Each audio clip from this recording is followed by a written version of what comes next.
नमस्कार दोस्तों, आज हम सुनेंगे घटिया विचारों से मुक्ति की अद्भुत कहानी।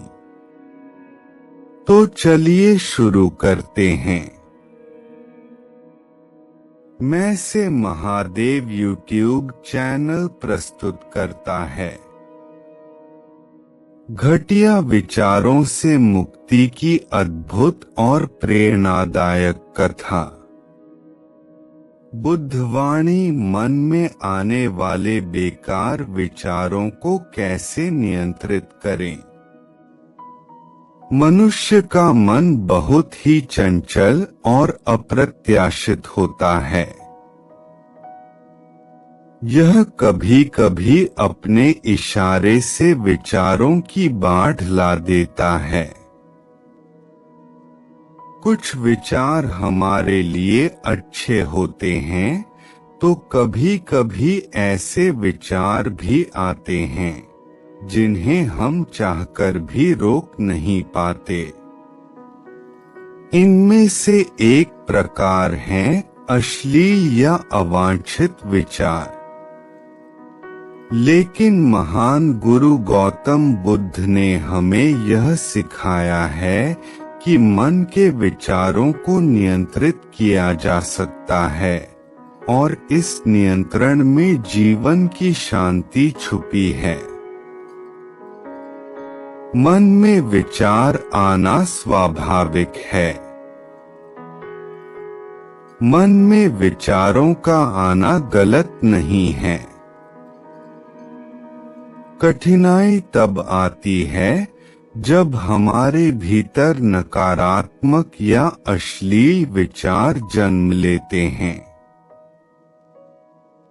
अक्सर हम खुद को इन विचारों के सामने दोषी मान लेते हैं।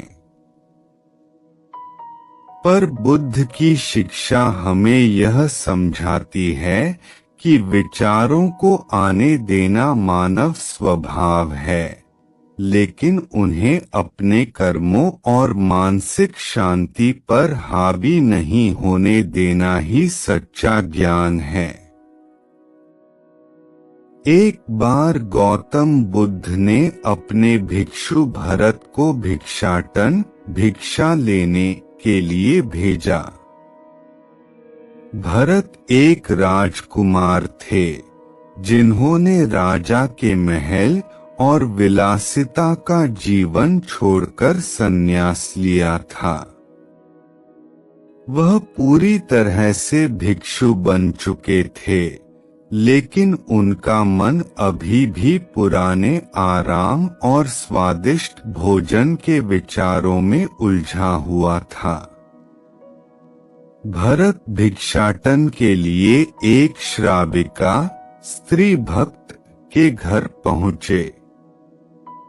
रास्ते में उनका मन बार बार सोचता रहा कि आज उन्हें क्या भोजन मिलेगा।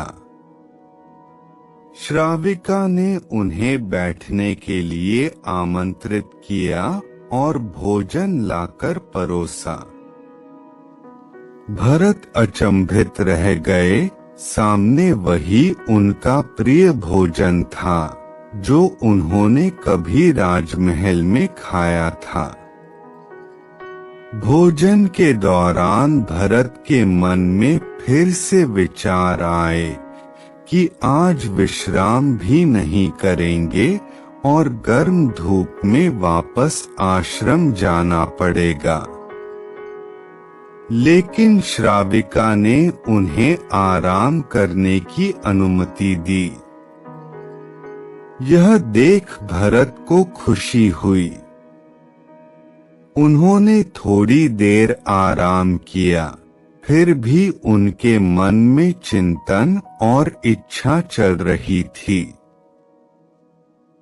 भरत ने अंततः श्राविका से पूछा, क्या आप मेरे मन को पढ़ सकती हैं? श्राविका ने उत्तर दिया, हाँ, पहले कठिन था, लेकिन मैंने अपने मन को शांत करना और विचारों को बिना किसी पक्षपात के देखना सीख लिया। अब मैं दूसरों के विचार भी समझ सकती हूँ। भरत ने महसूस किया कि उनके मन में भी अश्लील और अनैतिक विचार आए थे। वह शर्मिंदा हुए, लेकिन बुद्ध ने इसे एक सीख के रूप में लिया। उन्होंने भरत से कहा कि अगले सप्ताह तक वह उसी श्राविका के घर भिक्षाटन के लिए जाएं, लेकिन इस बार अपने मन को पूरी तरह जागरूक रखें। अगले दिन भरत वही किया। रास्ते में, भोजन के समय और घर में उन्होंने हर विचार पर ध्यान दिया। उन्होंने किसी भी अश्लील या अनैच्छिक विचार को अपने मन में जगह नहीं दी। परिणामस्वरूप उन्हें अनुभव हुआ कि शांत और जागरूक मन से जीवन में आनंद और संतोष मिलता है। इस कथा क्या क्या सीख मिलती है? पहली सीख, मन पर ध्यान रखना जरूरी है। विचार आते रहना स्वाभाविक है, लेकिन उन्हें बिना जागरूक हुए जीवन में हावी नहीं होने देना चाहिए। दूसरी सीख, सकारात्मक जागरूकता अपने मन को देखने और समझने की क्षमता विकसित करना महत्वपूर्ण है। तीसरी सीख, अनैच्छिक विचारों से डरना नहीं। इन विचारों को पहचाने, पर उन्हें अपने कर्म और व्यवहार पर हावी न होने दें। बुद्ध ने हमें यह सिखाया कि मन की चंचलता को नियंत्रित करना कठिन है, पर असंभव नहीं। जागरूक और संतुलित मन से न केवल अश्लील विचारों पर नियंत्रण पाया जा सकता है, बल्कि जीवन में सच्चा आनंद और मानसिक शांति भी हासिल होती है।